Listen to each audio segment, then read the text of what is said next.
News Center 5's legal analyst Greg Henning from Henning Strategies joins us now for some analysis of this today. Yeah, thank you for joining us. Okay, first things first, want to know what you make of the stop in Miami at that restaurant there. Of course, we saw Trump there mingling, giving hugs, pictures. What did you make of that following the arraignment there, federal charges? For most people, the day that you have to show up in federal court to be arraigned is the worst day of your life. The president turned this into a celebratory event. It was a campaign stop for all intents and purposes. And he's really done his best at every step of the way to try to turn this into a political spectacle. And that's what he did by stopping in a restaurant and trying to gather support from people that were singing him happy birthday to honor his birthday for tomorrow. It was really pretty bizarre to watch. Let's talk about the timing of what happens next. So now he's been formally charged. He's had his first appearance in federal court. The special counsel said he wants a speedy trial. Is that likely to happen? What's the next appearance we'll see related to this case? The special counsel may want a speedy trial, but the defense team for President Trump is going to try to drag this out as long as possible. The president wants the spectacle. He wants to make this political. He also wants to keep this going as long as possible because if they could, he wants to avoid a trial prior to the presidential election.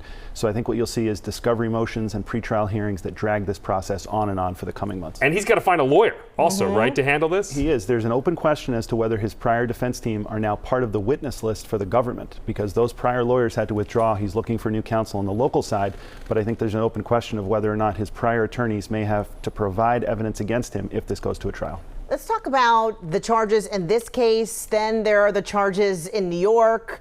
Can you compare them and what this means for him now moving forward?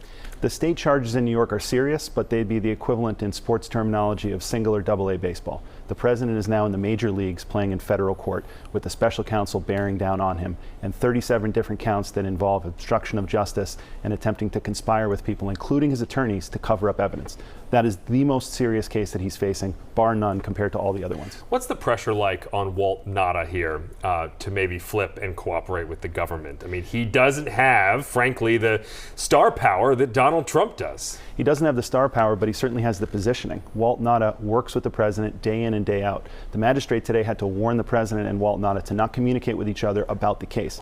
Can you imagine how difficult that's going to be when they wake up and go to sleep working day in and day out next to each other?